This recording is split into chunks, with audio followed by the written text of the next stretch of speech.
El 16 de diciembre de 1944, a las 6 de la mañana, el sargento Mike O'Malley sintió el suelo temblar bajo su trinchera. No era el viento, era artillería alemana concentrada, el rugido sordo de cientos de cañones preparando el camino para algo terrible. Miró el arma en sus manos, un tubo gris de acero estampado que parecía una herramienta de fontanero, no un fusil de combate. Costaba $20. Pesaba menos de 5 kilos. Sus propios hombres se habían burlado de ella durante semanas. Ahora, mientras las siluetas de los tanques Tigre emergían de la niebla y los paracaidistas alemanes avanzaban entre los árboles, ese tubo feo era lo único que se interponía entre su escuadrón y el aniquilamiento total. 2 meses antes, el bosque de Hürtgen había sido diferente. No el caos del combate blindado, sino la agonía lenta del lodo. O'Malley había llegado allí en noviembre con el 82º aerotransportado, veterano de Normandía y Holanda. Llevaba un arma magnífica, la Thompson, la legendaria metralleta americana. Acero sólido, culata de nogal pulido, $200 de presupuesto federal, 11 libras de ingeniería de precisión, y completamente inútil. El problema no era la puntería ni la potencia. Era el lodo del bosque de Hürtgen, un lodo espeso, grasiento, que se metía en los mecanismos con tolerancias ajustadas de la Thompson y congelaba el cerrojo. O'Malley había pasado 3 noches durmiendo con el arma dentro del saco para mantenerla limpia. El frío lo despertaba cada hora. Y aún así, el lodo siempre encontraba su camino. Cuando tiraba de la manija de carga, sentía como rechinaba contra la suciedad en lugar de deslizarse. Sabía que si aparecía una patrulla alemana en ese momento, su arma legendaria dispararía una vez y luego se convertiría en un garrote de 5 kilos. Los alemanes, en cambio, portaban la MP-40. No era tan elegante como la Thompson, pero funcionaba. Sus tropas de asalto podían disparar ráfagas continuas que mantenían a los americanos clavados en sus agujeros, mientras la Thompson se atascaba una y otra vez. El problema no era solo fiabilidad, era costo y velocidad de producción. Los aliados necesitaban millones de armas, pero mecanizar una Thompson requería días de trabajo especializado. El ejército se dio cuenta de que no podía equipar a un ejército masivo de conscriptos con reliquias artesanales.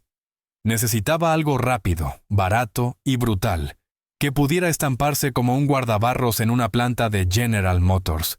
Estudiaron la Sten británica y la MP-40 alemana. El acero estampado era el futuro. Feo, pero rápido de fabricar. El Departamento de Artillería emitió una solicitud. Una nueva metralleta que no se preocupara por la apariencia, solo por escupir plomo a menos de $20 por unidad. O'Malley no sabía nada de economía de guerra. Solo sabía que un camión de suministros había llegado una noche, luchando contra el lodo, dejando cajas de equipo nuevo. Los rumores se dispararon. Tal vez botas de invierno.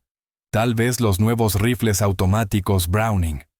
O'Malley caminó de regreso al puesto de mando, sus botas hundiéndose en el lodo profundo con cada paso, y vio al sargento de suministros abrir una caja larga de madera con una palanca. El hombre parecía confundido, como si acabara de abrir una caja de basura. O'Malley miró dentro y sintió que su corazón se hundía. La caja estaba llena de tubos grises de acero aceitoso, sin madera, sin miras dignas de mención. Parecían herramientas que encontrarías en la furgoneta de un fontanero. O'Malley tomó uno.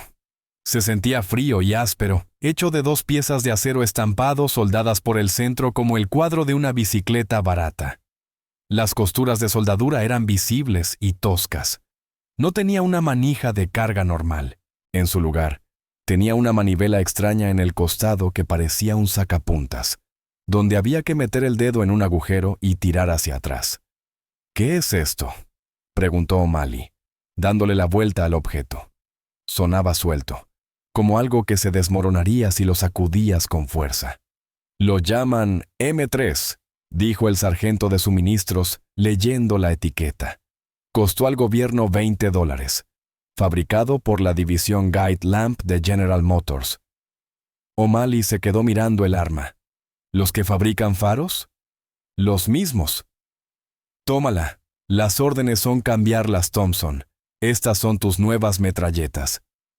O'Malley regresó a su escuadrón llevando el tubo gris, sintiéndose humillado. Era un veterano de combate del 82º Aerotransportado, que había saltado sobre Normandía y luchado en Holanda. Era un soldado de élite, y ahora el ejército le entregaba un arma que parecía una pistola de calafateo. Cuando llegó a las trincheras, la reacción fue inmediata y brutal. Los hombres miraron la M3 y comenzaron a reír, incapaces de creer que fuera un arma real. Un soldado gritó preguntando si iban a arreglar la fontanería o a luchar contra los alemanes. Otro dijo que no era un arma, sino una pistola de engrase usada para lubricar ejes de camiones. El nombre se quedó al instante. La pistola de engrase se convirtió en un insulto, una forma de decir que este equipo pertenecía a un garaje, no a un campo de batalla. Inventaron otros nombres también. La llamaron decoradora de pasteles, por la forma extraña y especial de Woolworth, implicando que era un juguete barato comprado en una tienda de descuento. Miraron la culata de alambre, que era solo una pieza de varilla de metal doblado, y bromearon que se doblaría la primera vez que golpearas a alguien con ella. La burla ocultaba un miedo profundo. Estos hombres dependían de sus armas para mantenerse vivos. Sabían que los alemanes estaban armados con equipo de calidad como la MP-40 y el aterrador rifle de asalto TG-44, que empezaban a aparecer en las líneas del frente.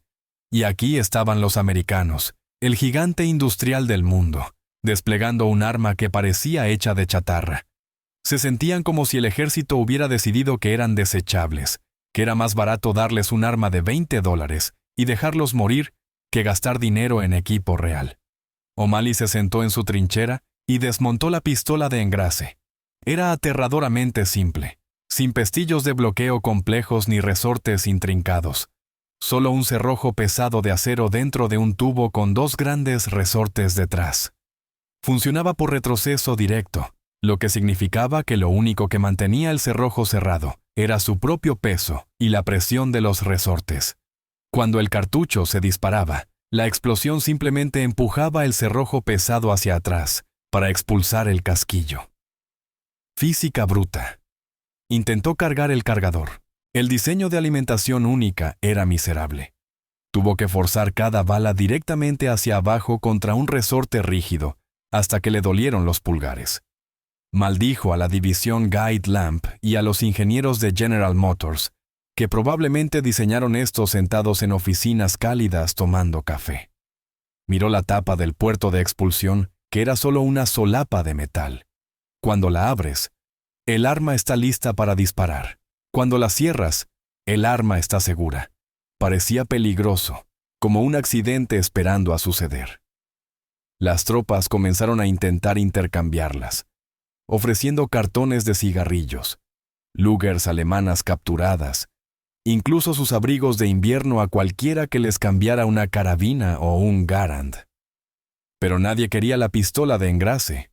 Las tripulaciones de tanques, que generalmente tomaban lo que pudieran conseguir, miraron la M3 y sacudieron la cabeza, prefiriendo sus pistolas.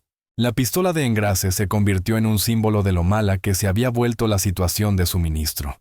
Era el arma desechable, y corría el rumor de que no había repuestos, así que si se rompía, simplemente la tirabas a la zanja y tomabas otra, como un vaso de papel. Cuando cayó la noche sobre el bosque de Hürtgen, la temperatura bajó. La lluvia helada se convirtió en aguanieve, y el lodo comenzó a endurecerse en una costra rocosa e irregular. O'Malley se sentó temblando, el acero frío de la M3 descansando sobre sus rodillas. Extrañaba la culata de nogal de la Thompson, el peso que se sentía como seguridad. Se sentía desnudo sosteniendo este tubo hueco. Pero afuera, en la oscuridad, los alemanes se estaban moviendo. Panzergranaderos de élite formándose para un asalto, portando armas de precisión y vistiendo camuflaje de invierno cálido. Sabían que los americanos estaban cansados, sus líneas delgadas, Pensaban que los americanos estaban mal armados. No sabían nada del tubo de $20 de General Motors, ni que la fealdad tiene una cualidad propia.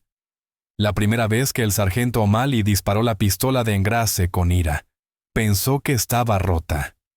Sucedió detrás de las líneas en una mañana fría cuando el escuadrón decidió probar sus nuevas armas basura contra una fila de latas de raciones vacías. Con la Thompson, apretabas el gatillo y el arma gritaba. Balas volando a 800 disparos por minuto, un zumbido borroso que vaciaba un cargador en 2 segundos. El retroceso de la Thompson quería subir. El cañón te peleaba, tratando de elevarse hacia el cielo como un animal salvaje. Tenías que lucharlo hacia abajo para mantener tus disparos en el objetivo. Era violento, rápido y emocionante. Pero cuando O'Malley apretó el gatillo de la M3, no pasó nada instantáneamente.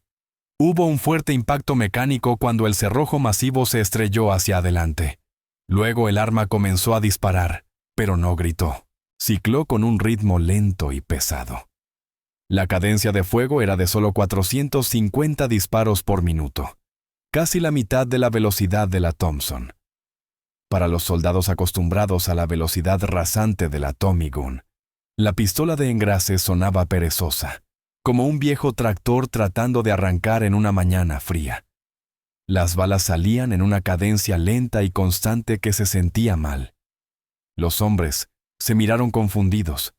Estaban acostumbrados a armas que destrozaban el aire, mientras que esto se sentía como si escupiera las balas una por una. La burla se intensificó.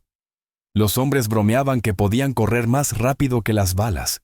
Decían que el arma disparaba tan lento que podías apretar el gatillo, fumar un cigarrillo y luego ver la bala golpear la lata. Pero O'Malley estaba observando las latas. Notó algo que los soldados burlones perdieron.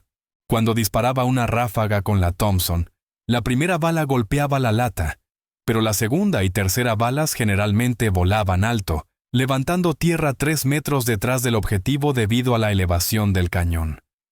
Con la pistola de engrase, el cañón no se movía. El arma se quedaba en sus manos como una roca. El cerrojo pesado moviéndose hacia adelante y hacia atrás absorbía el retroceso. El diseño de línea recta, donde la culata estaba directamente alineada con el cañón, significaba que el arma empujaba directamente hacia atrás en su hombro, en lugar de saltar hacia arriba. Cargó otro cargador y mantuvo presionado el gatillo, vaciando todo el cargador en lugar de disparar una ráfaga. El golpeteo rítmico lento continuó implacablemente. O'Malley observó los puntos de impacto. No estaban rociados por toda la ladera, sino agrupados en un área del tamaño de un plato de cena. Se dio cuenta de que podía escribir su nombre en el lodo con esta cosa. La lentitud del arma era en realidad un arma secreta. Porque disparaba tan lento, era controlable.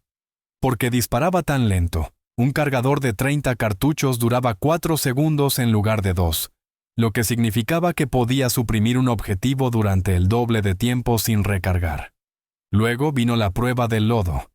El clima en el bosque de Hertgen pasó de miserable a imposible cuando la temperatura cayó por debajo del punto de congelación, convirtiendo el lodo en un pegamento pegajoso medio congelado que actuaba como cemento. Las Thompson comenzaron a morir en masa porque el mecanizado ajustado que las hacía tan precisas también las hacía frágiles.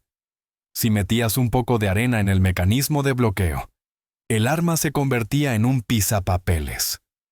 O'Malley miró su pistola de engrase, ya cubierta de suciedad, y decidió intentar algo que habría destruido una Thompson. Tomó una lata de aceite de motor de un Jeep, lo mezcló con un poco de queroseno para evitar que se congelara, y vertió el lodo directamente en el puerto de expulsión de la M3 sin limpiarla. Simplemente la lubricó como lubricarías una bisagra de puerta chirriante. El arma goteaba aceite y mugre. Se veía repugnante. Tiró de la manivela hacia atrás, sintiendo cómo rechinaba contra la arena como pisando grava. Apuntó a un tocón de árbol y apretó el gatillo. El cerrojo pesado se estrelló hacia adelante, aplastando cualquier suciedad en su camino, y el arma rugió. No le importaba la arena ni el lodo. Las tolerancias eran tan sueltas, los espacios entre las partes móviles eran tan amplios que la suciedad simplemente se empujaba fuera del camino. La pistola de engrase era una máquina industrial construida como un implemento agrícola. Un poco de suciedad no detenía un tractor, y no detenía la M3. O'Malley reunió a su escuadrón, que temblaba, miserable, sosteniendo sus Thompson atascadas como leña inútil. Les ordenó que guardaran las armas elegantes y tomaran los suministros de fontanería porque iban a aprender a usarlos. El entrenamiento fue corto y brutal. O'Malley les enseñó a abrazar la lentitud. Les enseñó que no necesitaban disparar ráfagas cortas y disciplinadas como hacían con la Thompson. Con la pistola de engrase, podían caminar el fuego hacia el objetivo, observar el chapoteo de las balas y ajustar su puntería en tiempo real, como rociar con una manguera de jardín. La primera prueba real llegó 3 días después, cuando el escuadrón de O'Malley estaba en una patrulla de reconocimiento cerca de un pequeño pueblo. La niebla era espesa, reduciendo la visibilidad a 45 metros.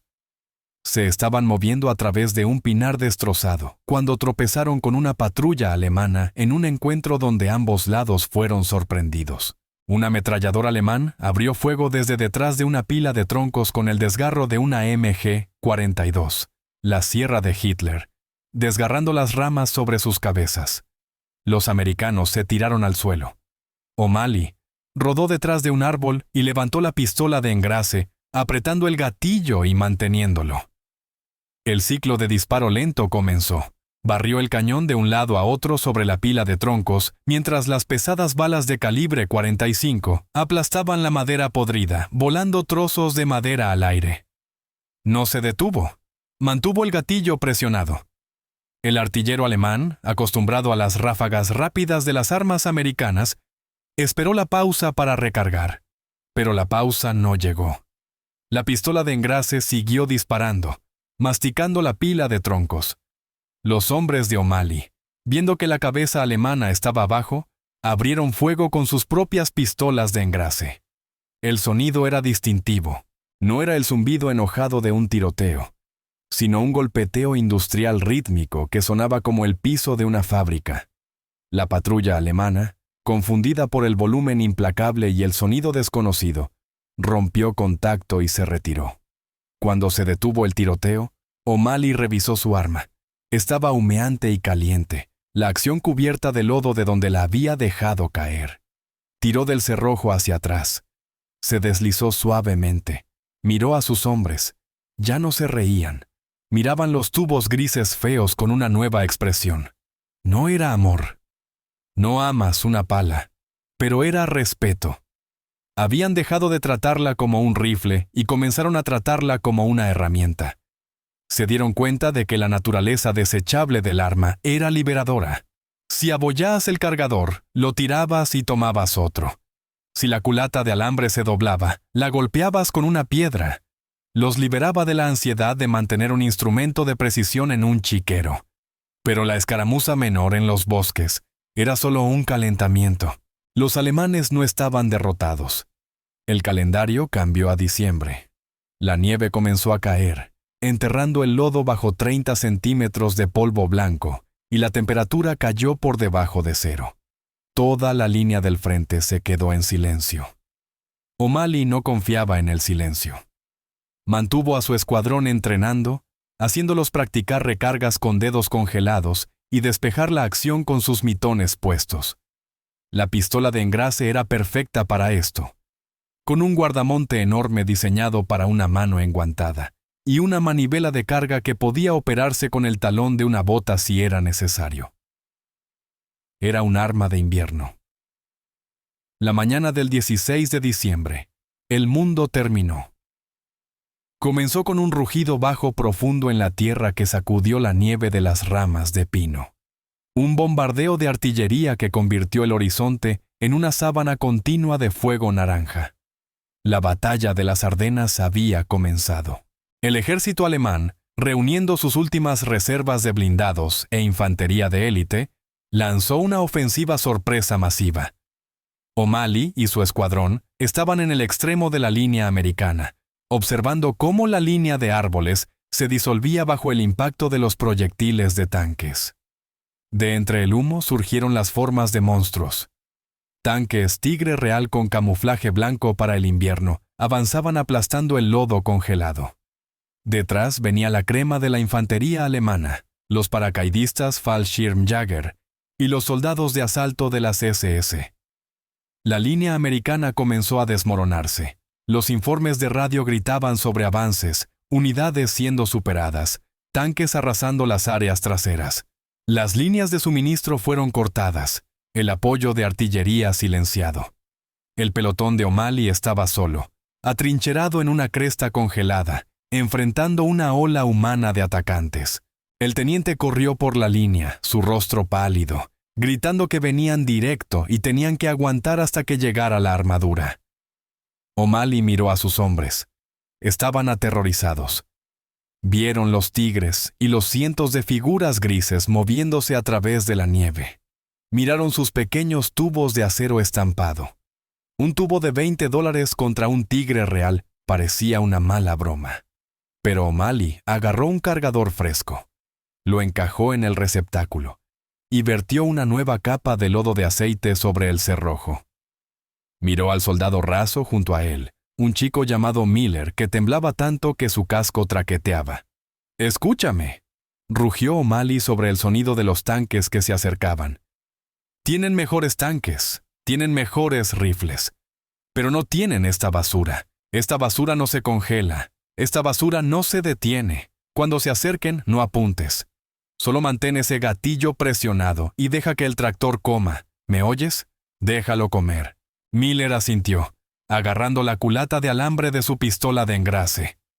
La primera ola de infantería alemana emergió del humo, moviéndose rápido y disparando sus MP-40 y rifles de asalto. Estaban confiados, esperando que los americanos se rompieran y que sus armas se congelaran. Esperaban caminar sobre los defensores desechables.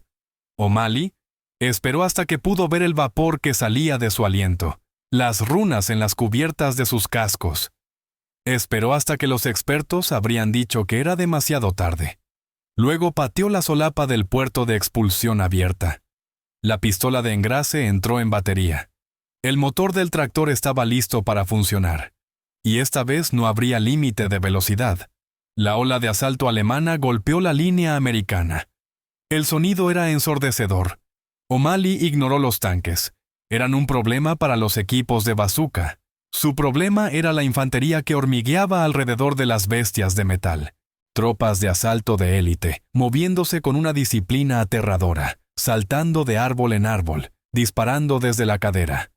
Estaban cerca ahora, menos de 90 metros. O'Malley observó a un grupo de 6 alemanes separarse de la fuerza principal y correr hacia su flanco, moviéndose rápido usando la cobertura de los árboles en llamas.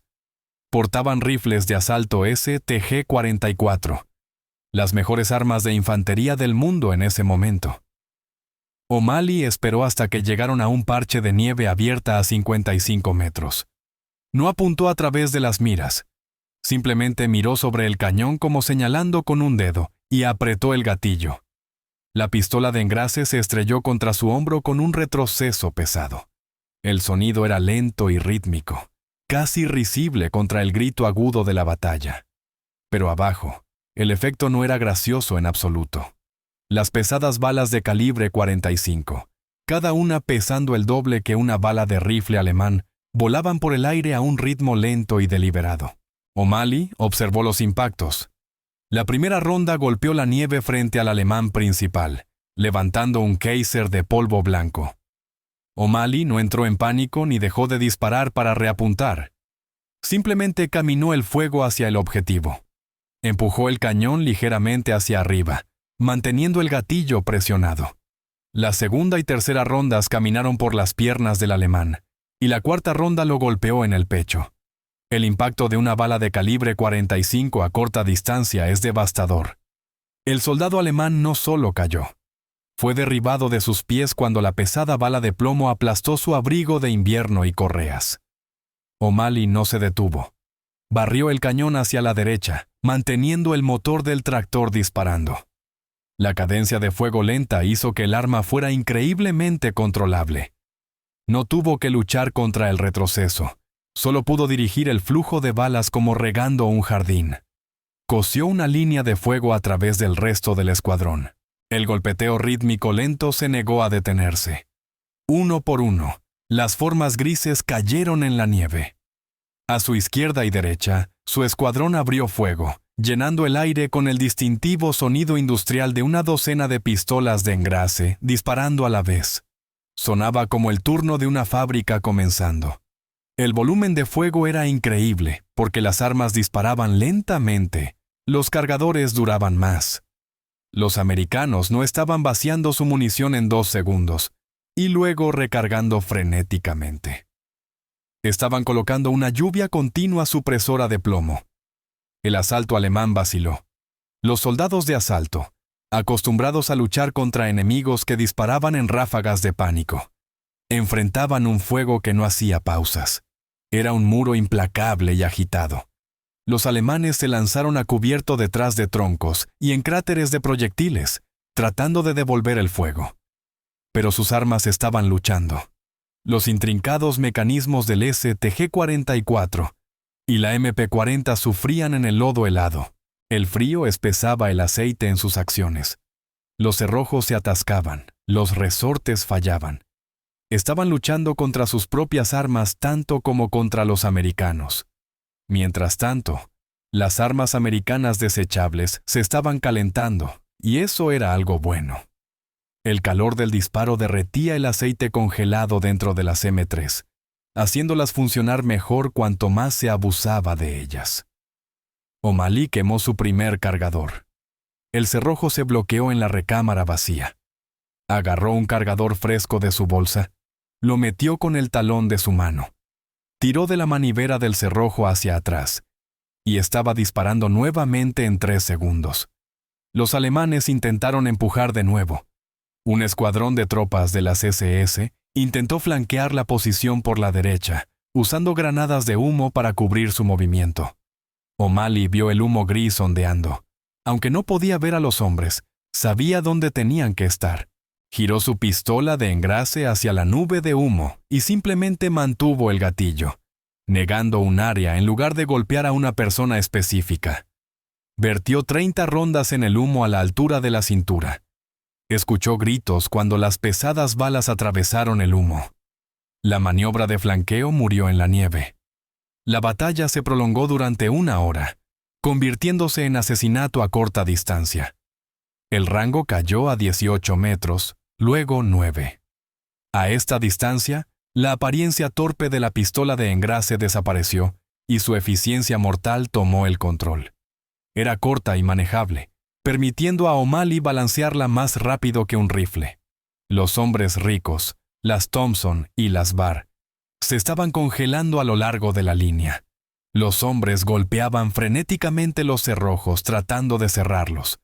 Algunos los tiraban y tomaban rifles de los muertos. Pero los hombres con los especiales de Woolworth eran los anclajes de la defensa. Sus armas eran feas, rayadas y cubiertas de lodo, pero estaban escupiendo muerte con monótona fiabilidad. O'Malley se quedó sin munición. Gritó pidiendo un reabastecimiento. Un corredor se arrastró, arrastrando una caja llena de cartuchos sueltos y sucios. O'Malley agarró puñados y comenzó a meterlos en sus cargadores. Sus pulgares sangraban por el frío y los labios de alimentación afilados, pero no lo sintió. Miró el campo sembrado de bultos grises y se dio cuenta de que el ataque alemán se había estancado. No podían atravesar el muro de plomo de vuelo lento. Entonces los tanques se dieron cuenta de que su pantalla protectora de infantería se había ido. Un Tigre real, despojado de sus tropas de asalto, avanzó solo. Ciego sin la infantería para detectar objetivos y suprimir a los equipos de bazooka, era un pato sentado. O'Malley vio a un equipo de bazooka aparecer de un agujero de araña a su izquierda y disparar un cohete en el delgado blindaje lateral del Tigre. El tanque se sacudió y se detuvo. Humo salía de su cubierta del motor. Cuando la tripulación saltó, O'Malley y su escuadrón los cortaron con las pistolas de engrase antes de que sus botas tocaran la nieve.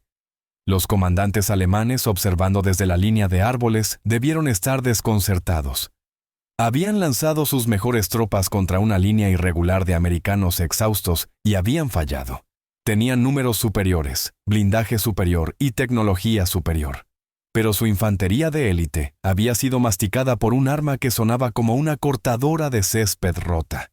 El impulso del ataque se rompió. Los alemanes supervivientes comenzaron a retirarse, arrastrando a sus heridos, dejando la nieve manchada de negro y rojo. O'Malley dejó de disparar. El silencio que siguió fue pesado y zumbante. El humo salía del cañón de su M3. La pintura en el acero estampado estaba ampollada y pelada por el calor. El arma se veía aún más fea que antes. Estaba cicatrizada, grasosa y ennegrecida. Pero era lo más hermoso que O'Malley había visto jamás. Miró por la línea. Sus hombres se levantaban lentamente, asomándose por los bordes de sus trincheras, aturdidos. Miraron las pilas de muertos alemanes frente a sus posiciones, los cascos humeantes de los tanques, y luego los tubos grises en sus manos. El soldado raso Miller se acercó a O'Malley. Se limpió la nariz con un mitón sucio y palmeó el receptor de su pistola de engrase. «Sargento, creo que quemé el cañón. Debo haber metido 10 cargadores sin parar».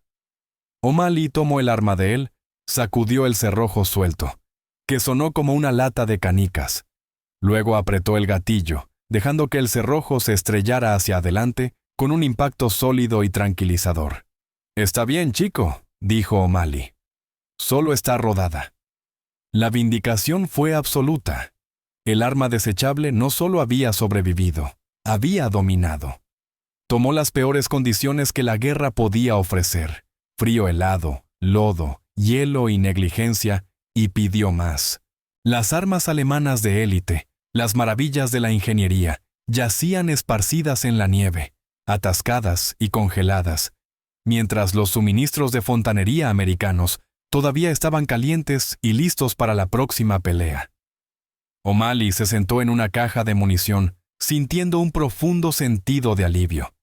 No solo porque estaba vivo, sino porque finalmente entendía el arma. No era un compromiso ni un sustituto barato. Era una obra maestra de eficiencia cruda. El arma perfecta para una guerra caótica y sucia. No necesitaba ser amada o pulida, solo necesitaba funcionar. Y esa mañana helada en las Ardenas, funcionó mejor que cualquier otra cosa en la tierra. La reputación de la pistola de engrase cambió de la noche a la mañana. De ser el especial de Woolworth pasó a ser la vieja confiable. Los soldados se dieron cuenta de que las mismas cosas que odiaban de ella, la holgura, la simplicidad, la cadencia de fuego lenta, eran en realidad geniales. La holgura significaba que no se atascaba. La simplicidad significaba que no había nada que romper. Y la cadencia de fuego lenta significaba que podían controlarla. Era el arma definitiva del soldado raso. No pedía nada. No necesitaba aceite especial ni manejo delicado. Podías tirarla en la parte trasera de un camión, apilar cajas de munición encima, dejarla oxidar durante una semana, y aún saldría disparando. Los sargentos de suministros notaron el cambio primero. Hace una semana, nadie quería una M3. Ahora las tripulaciones de tanques intentaban robarlas. Los tanquistas se dieron cuenta de que la pistola de engrase era el arma perfecta para el interior estrecho de un Sherman, porque era corta y la culata de alambre se plegaba, haciéndola diminuta. Podías meterla debajo de un asiento o colgarla cerca de la escotilla. Y si tenías que saltar de un tanque en llamas, no querías un rifle largo y pesado. Querías una pequeña manguera que pudieras agarrar con una mano. A medida que la guerra empujaba hacia Alemania, la M3 siguió evolucionando. Los ingenieros de Guy de Lamp no dejaron de despojarla. Miraron la manivela en el costado y decidieron que era demasiado complicada. Era una pieza móvil que podía romperse, así que la eliminaron y cortaron un agujero en el cerrojo mismo. Para cargar el nuevo modelo, la M3A1, simplemente metías tu dedo en el agujero y tirabas del cerrojo hacia atrás. Era primitivo, como arrancar una cortadora de césped agarrando la cuchilla. Pero funcionaba. Hacía que el arma fuera aún más simple, aún más barata y aún más difícil de romper. Era la expresión definitiva de la filosofía. Si no está ahí, no puede fallar. La guerra terminó en mayo de 1945. O'Malley entregó su pistola de engrase en un depósito en Francia, arrojándola sobre una pila de miles de otras. Sonó contra el montón de acero. Solo otra pieza de metal estampado en una montaña de excedentes. Regresó a su trabajo en una fábrica en Ohio. Se casó e intentó olvidar el lodo helado de las Ardenas. Pensó que la pistola de engrase era historia, una nota al pie extraña de la guerra que se derretiría para hacer refrigeradores. Estaba equivocado. El arma desechable era inmortal. 5 años después, en 1950, la temperatura volvió a bajar. Pero esta vez no eran las Ardenas. Era el embalse de Chosin, en Corea. El ejército americano luchaba contra los chinos en un clima tan frío que congelaba el aceite en los camiones. Las nuevas carabinas elegantes que llevaban las tropas, las carabinas M1 y M2, estaban fallando. Los pistones de gas se congelaban. Los cerrojos ligeros no tenían suficiente masa para aplastar el hielo. Los soldados estaban desesperados. Cavaron en las viejas cajas de la Segunda Guerra Mundial y sacaron las pistolas de engrase. Los viejos motores de tractor rugieron. Las pesadas balas de calibre 45 aplastaron los uniformes de algodón acolchado de las olas chinas. El disparo rítmico lento resonó en las montañas congeladas. Una vez más, cuando el equipo de alta tecnología falló, la herramienta fea del fontanero sostuvo la línea. Ganó una segunda generación de creyentes. No se detuvo ahí. La pistola de engrase fue a la jungla. En Vietnam, donde la humedad pudría las culatas de madera y el polvo de arcilla roja atascaba los primeros rifles M16, la pistola de engrase encontró un nuevo hogar.